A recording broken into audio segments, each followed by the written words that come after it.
नमस्कार, जोहार। और भी है राहें में मैं कीर्ति चौहान आपका स्वागत करती हूँ। एक ऐसा आविष्कार आधुनिकता के दौर में जो कि मल्टी फैसेटेड है, बहुउपयोगी है, जो कि आपको शायद ही कोई फील्ड होगा जिसमें देखने के लिए ना मिले। चाहे वो डिफेंस में सुरक्षा के लिए हो, एग्रीकल्चर में पेस्टिसाइड्स के छिड़काव के लिए हो, या फिर सिनेमेटोग्राफी में वाइड शॉट्स लेने के लिए कैमरा के जैसा इस्तेमाल हो, हर फील्ड में आपको देखने के लिए मिलेगा ये आविष्कार जो कि है ड्रोन। ड्रोन को हम UAV भी कहते हैं। अब इस मल्टीफैसेटेड इक्विपमेंट की बनने में जो टेक्नोलॉजी लग रही है, उसमें आप क्या कुछ करियर देख सकते हैं, इस विषय पर आज हम चर्चा करने वाले हैं। चर्चा करने के लिए हमारे साथ मौजूद हैं डॉक्टर प्रियांक सक्सेना जी, जो कि ECE डिपार्टमेंट में BIT मेस्ट्रा में एसोसिएट प्रोफेसर के पद पर कार्यरत हैं। तो चलिए अब चलते हैं और उनसे इस विषय पर चर्चा करते हैं। नमस्कार सर, बहुत बहुत स्वागत है आपका हमारे कार्यक्रम में।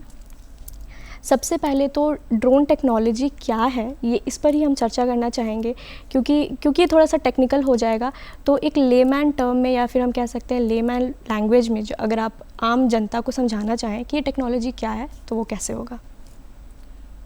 तो जो ड्रोन टेक्नोलॉजी के बारे में जो आपने बताया, जैसे ड्रोन कहें या अनमैन्ड एरियल व्हीकल जो आपने बोला UAV जी, वो दोनों टर्म्स जो है हम लोग यूज़ करते हैं, लेकिन एक्चुअली ड्रोन का जो मीनिंग है वो है कि वो हवा में, पानी के अंदर या ज़मीन की सतह पर चलने वाला कोई अनमैन्ड और पायलट रहित यान है। जी, जबकि अनमैन्ड एरियल व्हीकल जो कि हवा में चलने वाला पायलट रहित एयरक्राफ्ट है। और ड्रोन शब्द जो आया है वो बेसिकली आपका आया है क्योंकि बहुत सारे एयरक्राफ्ट का नाम पहले इंसेक्ट्स के ऊपर रखा जाता था। जैसे US में कई सारे एयरक्राफ्ट थे, जैसे जिप्सी मॉथ, उसके बाद आपका क्वीन बी। सो इस तरह से इंसेक्ट्स के ऊपर नाम रखा जाता था, तो इसीलिए इसका नाम ड्रोन आया। तो इसको हम लोग अनमैन्ड एरियल व्हीकल भी कहते हैं। और इसका उपयोग आज से नहीं, ये अगर मैं बात कहूँ इसकी हिस्ट्री देखें अगर हम लोग, तो in mid of 1800s Austria ने गुब्बारों के अंदर बम विस्फोटक भर के हमला किया था। तो तब भी अनमैन्ड व्हीकल्स ये इस तरह से यूज़ होता था। और जैसे अभी हम लोग बात कर रहे हैं कि 1959 से unmanned aerial vehicle, the first aerial vehicle आया 1959 में, जो कि US नेवी ने उसके लिए पहल की थी, क्योंकि बहुत सारे सैनिकों की हत्या हो जा रही थी, उनकी जान चली जा रही थी। क्योंकि कभी कभी ऐसे मिशंस होते हैं जहाँ पे जाना बहुत ही मुश्किल होता है, तो वैसी जगहों पर जाने के लिए या कुछ एक ऐसे एनिमी के जगह में बम गिराने के लिए हम लोग इस तरह की अनमैन्ड व्हीकल्स को, एरियल व्हीकल्स को यूज़ कर सकते हैं। तो लेकिन जो अभी तक इसका जो उपयोग था वो 2000 तक या 2005-10 तक मैं समझता हूँ कि वो मेनली आर्मी के पर्पस से था, कि जैसे चाहे वो सर्विलेंस हो, किसी के ऊपर निगरानी रखना हो, जैसे ओसामा बिन लादेन के ऊपर अमेरिका निगरानी रख रहा था, या जैसे हम लोगों ने कई सारी पिक्चर्स देखी हैं जिसमें इराक वगैरह में लोगों को बम गिरा के मार देते हैं। तो इस तरह की जो चीज़ें थी वो मेनली आर्मी तक लिमिटेड थी। बट लेकिन लास्ट 10-15 सालों में ड्रोन के क्षेत्र में काफ़ी बदलाव आया है। आजकल हम बहुत सारी एप्लीकेशंस, जैसे आपने बताया एग्रीकल्चर हो, सिनेमाटोग्राफी हो, मेडिकल हो, जैसे ब्लड कहीं से कहीं पहुंचाना है या दवाइयां पहुंचानी है। आजकल हम लोग देखते हैं बाढ़ वगैरह आती है तो पुल टूट जाते हैं, या पहाड़ों पर जाना है, तो ऐसी जगह पर जहां पर ह्यूमंस का पहुंचना थोड़ा मुश्किल है और जहाँ पे हम लोग आसानी से नहीं जा सकते या फिर कोई कांटेक्ट नहीं हो पा रहा है, तो ऐसी जगहों पर हम लोग ड्रोन का इस्तेमाल करते हैं। जैसे इंडस्ट्री में भी, जैसे अब चिमनियाँ हैं, चिमनियों की हाइट बहुत ऊंची होती है, हाई राइज होती हैं, हाई राइज बिल्डिंग की सफाई है, क्लीनिंग है, तो वो सब हम लोग ड्रोन की सहायता से कर सकते हैं। तो ड्रोन का क्षेत्र काफ़ी व्यापक है। और यही नहीं, आज कल जैसे आपने बताया कि पिज़्ज़ा डिलीवरी भी हो रही है, और आजकल हम लोग ड्रोन टैक्सी की भी बात कर रहे हैं, जो कि आप आने वाले समय में हम लोग देखेंगे। और दुबई वगैरह में तो चल रही हैं उस तरह की ड्रोन टैक्सीज, तो जो कि 3-4 लोगों को लेके एक जगह से दूसरी जगह तक जाएंगे। जी, तो जिस ड्रोन को आज के समय में ये बहुत फेमस है कि वीडियो के लिए इस्तेमाल होता है, शादी ब्याह में हम देखते हैं कि ड्रोन उड़ते रहते हैं ऊपर में, वो आज का नहीं है। ये इतना प्रगतिशील है कि ये 18th सेंचुरी में भी इसका इस्तेमाल हो रहा था, बट धीरे धीरे इवॉल्व होकर के आज ये डे टू डे लाइफ में भी इतना ज़्यादा यूज़ होने लग गया है। अगर ड्रोन टेक्नोलॉजी में करियर की बात करें, क्या कुछ बैकग्राउंड चाहिए स्टूडेंट्स को कि अगर वो ये सब पढ़ाई कर लेते हैं तो फिर वो इस फील्ड में करियर बना सकते हैं? जैसे ड्रोन के क्षेत्र में जॉब के लिए बहुत सारे अपॉर्चुनिटीज़ हैं और अलग अलग लेवल्स के लिए अलग अलग क्वालिफ़िकेशन का रिक्वायरमेंट है। जी। जैसे अगर मैं सिर्फ एक ड्रोन ऑपरेटर की बात करूं, जो कि आपने देखा होगा कि ड्रोन उड़ाकर फ़ोटोग्राफी करते हैं, तो उसके लिए कोई बहुत एजुकेशन की आवश्यकता नहीं है। एक टेंथ ग्रेड ही खाली सफिशिएंट है, बट उनको एक DGCA से एक लाइसेंस लेना होता है, जो कि पायलट का लाइसेंस लेना होता है, जो कि जिसके लिए मिनिमम क्वालिफ़िकेशन 10th है और मिनिमम एज 18 वर्ष है। और उसके अलावा अगर हम डिज़ाइन इंजीनियर की बात करें तो उसके लिए एक इंजीनियरिंग डिग्री एरोस्पेस इंजीनियरिंग में, क्योंकि ड्रोन की डिज़ाइनिंग के लिए एरोडायनामिक्स और इलेक्ट्रॉनिक्स और इलेक्ट्रिकल इंजीनियरिंग की नॉलेज ज़रूरी है, या मैकेनिकल प्रोडक्शन इंजीनियरिंग भी की ज़रूरत है। तो इसलिए डिज़ाइन इंजीनियर के लिए वो क्वालिफ़िकेशन एक इंजीनियरिंग डिग्री ज़रूरी है। इसके अलावा सॉफ्टवेयर डेवलपर, जो ड्रोन के सॉफ्टवेयर फ़्लाइट कंट्रोलर का सॉफ्टवेयर बनाना, ये सब के लिए भी BCA MCA या कंप्यूटर में अगर कोई प्रोग्रामिंग में बहुत अच्छा है तो वो इस क्षेत्र में जा सकता है। इसके अलावा डेटा एनालिटिक्स, जैसे आजकल हम देखते हैं कि ड्रोन से हम लोग सर्वेइंग करते हैं।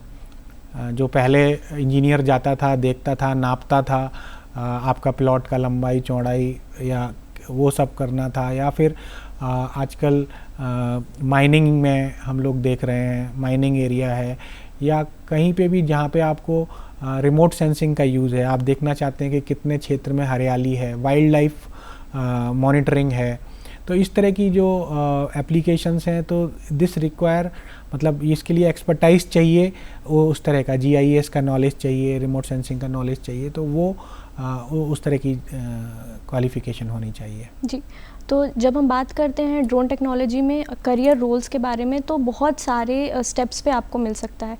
एक तो उसको हैंडल करने के लिए लोग चाहिए, उसके अलावा उसके आउटर स्ट्रक्चर या इनर स्ट्रक्चर के डेवलपमेंट के लिए, डिज़ाइनिंग के लिए लोग चाहिए। इसके अलावा उसमें जो सॉफ्टवेयर लग रहा है, उसमें भी आपको बहुत सारे ऑप्शंस मिल सकते हैं करियर के।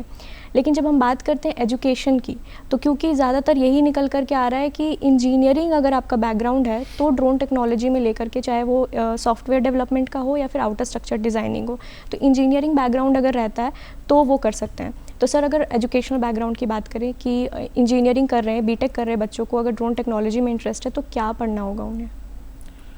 बेसिकली ऐसा ही नहीं है कि खाली इंजीनियरिंग के लोग ही ये कर सकते हैं।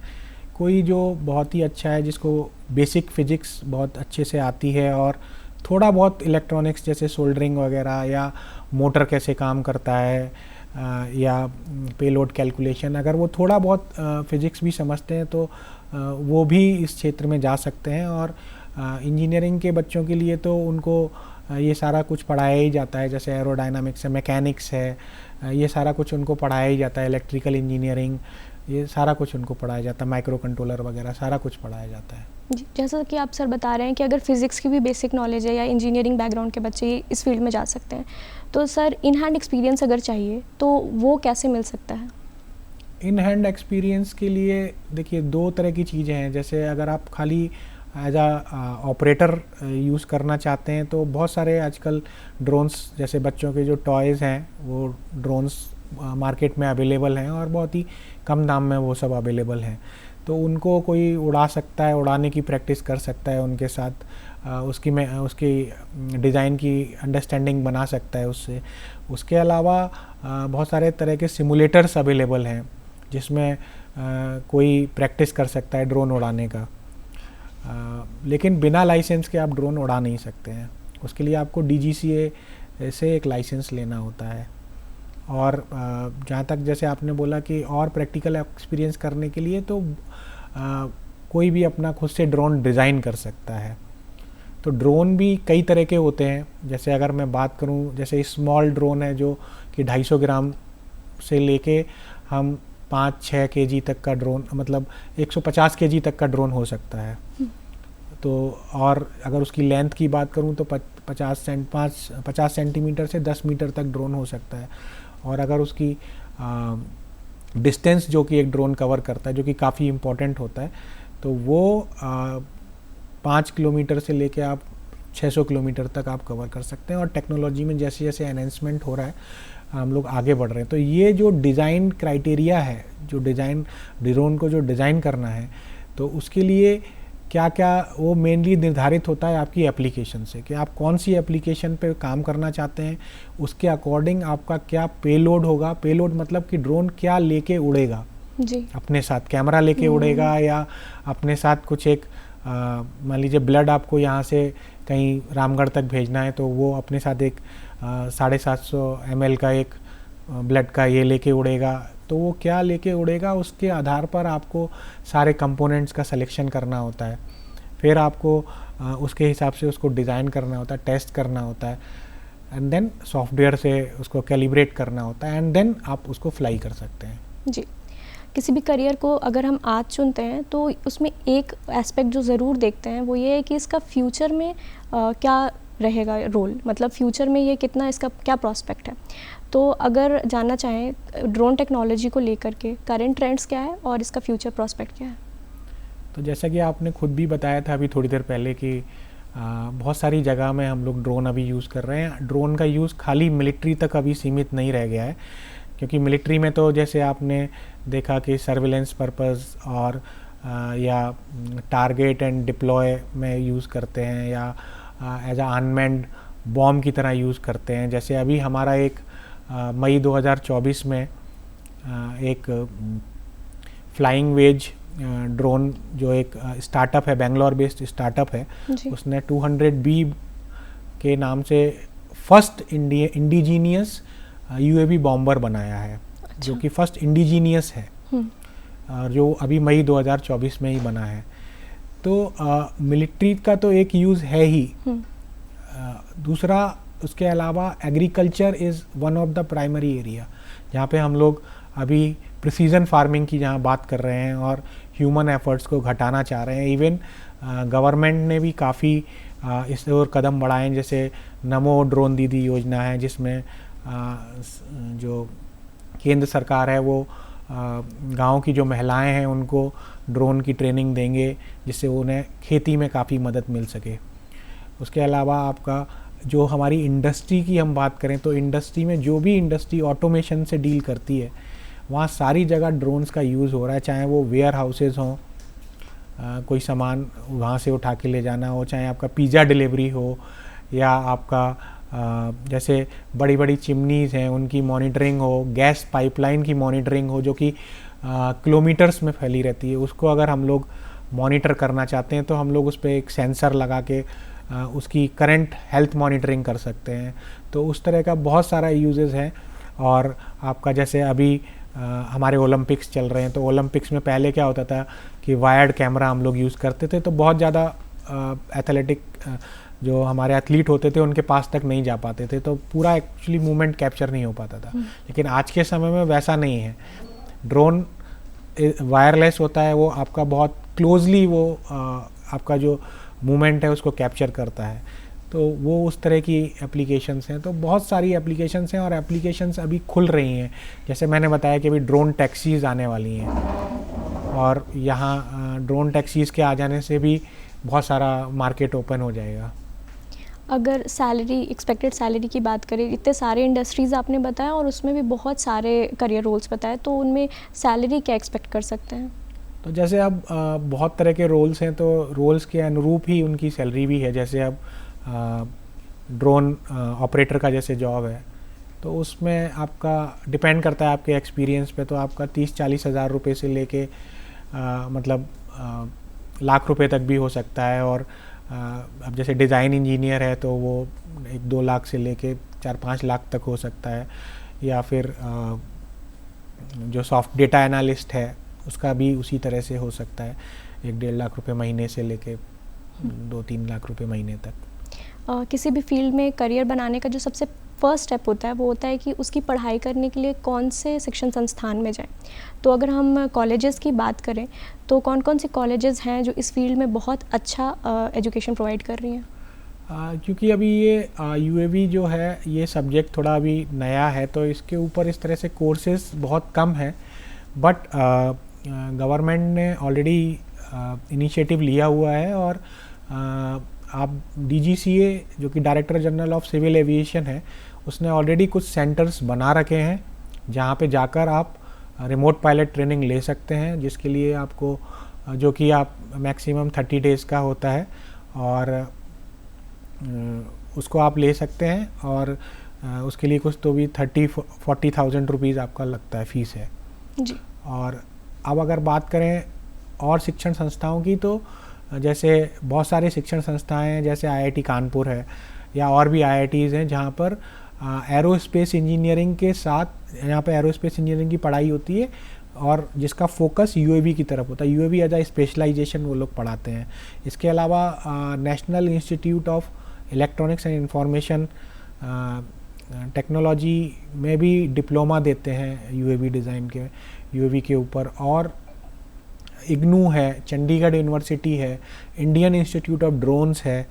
तो सरकारी एवं प्राइवेट दोनों तरह की संस्थाएं अवेलेबल हैं, और नए कोर्सेज खुल रहे हैं, बहुत सारी यूनिवर्सिटीज़ में खुल रहे हैं, और होने वाले समय में काफ़ी जगह पे ये होगा। ये जो तकनीक है ये बहुत ही प्रगतिशील है। एक समय में जब इस ड्रोन टेक्नोलॉजी से सिर्फ इस्तेमाल हो रहा था सुरक्षा में, आज के समय में इसको पिज़्ज़ा डिलीवरी तक या फिर टैक्सी तक भी हम लोग इवॉल्व करवा चुके हैं। तो आने वाले समय में कौन सा ऐसा इंडस्ट्री है जो कि आप समझते हैं कि बूमिंग सेक्टर है, इसमें तो ड्रोन टेक्निक का बहुत ज़्यादा इस्तेमाल होने वाला है और बहुत ज़्यादा जॉब आने वाले हैं? जैसे अभी आपका माइनिंग एरिया है, माइनिंग एरिया में अभी तक मतलब उतना ज़्यादा ड्रोन्स का यूज़ नहीं हुआ है, तो हम लोग वहाँ पे माइनिंग एरिया में ड्रोन्स को यूज़ कर सकते हैं। और जैसे अभी जो सिविल और कंस्ट्रक्शन वर्क होता है, तो जैसे पहले हमारे वहाँ पे साइट सुपरवाइज़र्स होते थे, तो आजकल ड्रोन्स ने उनको रिप्लेस कर दिया है। तो ड्रोन्स बता रहे हैं कि कितना कंस्ट्रक्शन हुआ है, they are sending the live videos to there, मतलब उनका जो इंजीनियर है उसको डायरेक्ट भेज रहे हैं, या कितना मटेरियल चला गया, तो मटेरियल कितना कंजम्पशन हुआ, क्या हुआ, all those data analytics are going directly to the engineer. जी। जब एजुकेशन बैकग्राउंड की बात करते हैं तो अभी नेशनल एजुकेशन पॉलिसी में ये प्रावधान है कि आप किसी भी सब्जेक्ट के साथ में कोई भी सब्जेक्ट पढ़ सकते हैं। जब आप बता रहे हैं कि IIT खड़गपुर में या फिर IIT कानपुर में ड्रोन टेक्नोलॉजी को लेकर के बहुत सारे कोर्सेज़ हैं और आप वहाँ से पढ़ाई कर सकते हैं, तो इन कोर्सेज़ के साथ में कौन कौन सा सब्जेक्ट लेना बहुत बेनिफिशियल होगा? जैसे एरोडायनामिक्स है जो कि बहुत ज़रूरी है ड्रोन डिज़ाइनिंग के लिए, और उसके अलावा आपका remote sensing related GIS related subjects काफ़ी ज़रूरी हैं, और इलेक्ट्रिकल इंजीनियरिंग और sensors specifically for drone applications, उनकी पढ़ाई ज़रूरी है। जी। जब हम इंजीनियरिंग की बात करते हैं तो उसका अगर जो बेसिक स्टेप पर आए एंट्रेंस एग्ज़ाम्स, तो एक तो हमें पता ही है सबको कि JEE होता है, मेंस और एडवांस देकर के आप इंजीनियरिंग कॉलेज में एडमिशन ले सकते हैं। इसके अलावा और कौन कौन से एग्ज़ाम्स होते हैं और उसके बारे में उसमें क्या क्या पढ़ना ज़रूरी है, अगर उसके बारे में आप विस्तार से बताना चाहें? जहाँ तक JEE का तो एक एग्ज़ाम है ही, उसके अलावा बहुत सारे इंस्टीट्यूट्स हैं जो अपना खुद का एग्ज़ाम कंडक्ट करते हैं, जैसे बिटसेट है, बिट्स प्लानी का है, या किट का है। ऐसे बहुत सारे इंस्टीट्यूट हैं जो अपना एग्ज़ाम खुद से कंडक्ट करते हैं। तो उसका तो बेसिकली 12th बेसिस में ही, फिज़िक्स केमिस्ट्री मैथ्स के बेसिस में ही वो सिलेक्शन होता है। जी। जो नेशनल एजुकेशन पॉलिसी है उसका एक मेन फोकस ये है कि आपको सर्टिफिकेट देने से ज़्यादा फोकस इस बात पे किया जा रहा है कि आपको स्किल दिया जाए, ताकि जब आप जॉब करें तो आपके लिए बहुत बेनिफिशियरी हो। जब हम ड्रोन टेक्नोलॉजी में आते हैं तो ऐसे कौन कौन से स्किल सेट हैं जो बच्चों को कॉलेजेस के दौरान, अपने शिक्षा के दौरान में ज़रूर कर लेना चाहिए, ताकि आगे चल करके इस फील्ड में उनका बहुत अच्छा जॉब हो? जैसे आजकल जैसे स्कूल्स में भी अडल्ट टिंकरिंग लैब्स होते हैं, तो बच्चे वहाँ भी सीखते हैं। तो जो बेसिक माइक्रो कंट्रोलर का नॉलेज है, या जैसे तो आजकल आप देखेंगे कि बहुत स्कूल के बच्चे भी जो है वो बहुत सारे प्रोजेक्ट्स बनाते हैं।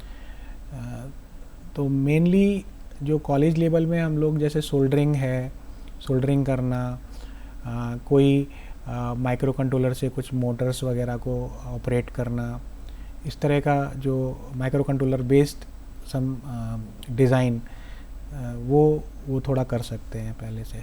जी, इस फील्ड के बारे में हमने बहुत सारी अच्छी बातें बताई, सैलरी अच्छी है या फिर मल्टी फैसेटेड है और बहुत सारे इंडस्ट्रीज़ में आपको इसका इस्तेमाल है। लेकिन अगर हम कुछ शॉर्टकमिंग्स की बात करें, क्योंकि हर फील्ड का अपना, जहाँ पे बहुत सारी अच्छाइयाँ हैं वहाँ पे शॉर्टकमिंग्स भी हैं, चैलेंजेस भी हैं। तो अगर इस फील्ड की बात करें तो इसमें क्या कुछ चैलेंजेस देखने के लिए मिलता है? वैसे सबसे बड़ा चैलेंज है कि इसमें सेफ्टी एंड सिक्योरिटी का एक इशू आता है कि जैसे जब हम लोग कोई भी ड्रोन उड़ाते हैं, पहले तो हर कोई ड्रोन उड़ा नहीं सकता है, बिकॉज ऑलरेडी DGCA का कुछ गाइडलाइन है। तो आप एक निर्धारित जगह में ही उड़ा सकते हैं, ऐसे हर कोई बिना लाइसेंस के आप उड़ा नहीं सकते हैं। और जैसे बीइंग एन इंस्टीट्यूट हम लोग वो उड़ा सकते हैं क्योंकि हम लोग ग्रीन जोन में आते हैं। तो मेन इशू हो जाता है जैसे सेफ्टी एंड सिक्योरिटी का। जैसे आप जब ड्रोन उड़ा रहे हैं तो जनरली विजिबल रेंज के बाहर आपको वो नहीं उड़ाना चाहिए, क्योंकि आप नहीं जानते अगर सिग्नल टूट जाता है, क्योंकि ड्रोन को आप रिमोटली कंट्रोल कर सकते हैं या फिर आप ऑटोनोमसली उसको कंट्रोल कर सकते हैं। आपने जैसे GPS कोऑर्डिनेट्स फिक्स कर दिए तो यहाँ से वहाँ तक वो ऑटोमेटिकली GPS कोऑर्डिनेट्स के बेसिस में वो चला जाएगा। तो जब हम लोग ड्रोन उड़ाते हैं तो एक सेफ्टी का एक इशू है कि अगर सिग्नल कहीं से जो कंट्रोल, जो ग्राउंड स्टेशन का कंट्रोल अगर वहाँ से कट गया तो वो मतलब ड्रोन गिर जाएगा। तो उस तरह के एक्सीडेंट्स का एक डर रहता है। एनवायरमेंटल फैक्टर्स रहते हैं, जैसे बारिश है, तेज़ हवा चल रही है, तो दोज फैक्टर्स अफेक्ट्स द मतलब ऑपरेशन को अफेक्ट करते हैं। उसके अलावा आपका जो सबसे बड़ा चैलेंज है जो इस फील्ड में वो अभी है कि कंपोनेंट्स की कॉस्ट, बिकॉज ऐसे तो अभी हमारे यहाँ इंडिया में भी काफ़ी मैन्युफैक्चरिंग हो रही है आत्मनिर्भर भारत की, सेल्फ रिलायंट इंडिया के इससे, और लेकिन अभी भी हम लोग बट वो मैन्युफैक्चरिंग अभी उतने लार्ज स्केल में नहीं है कि सबकी नीड्स को वो कैटर कर पाए। तो इसके लिए अभी तो जो कंपोनेंट्स की जो कॉस्ट आती है वो काफ़ी महंगे पड़ते हैं।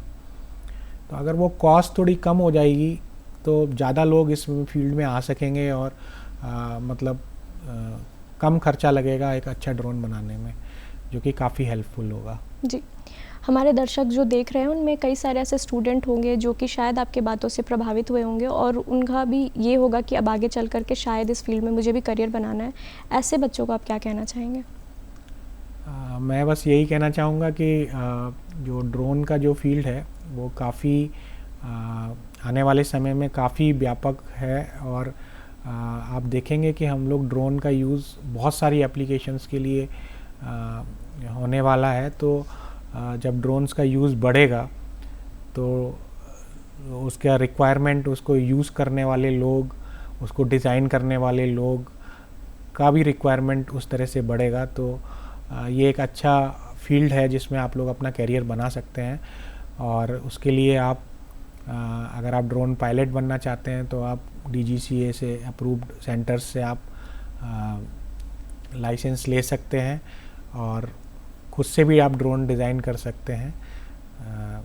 तो काफ़ी उम्मीदें हैं इस फील्ड से आने वाले समय में।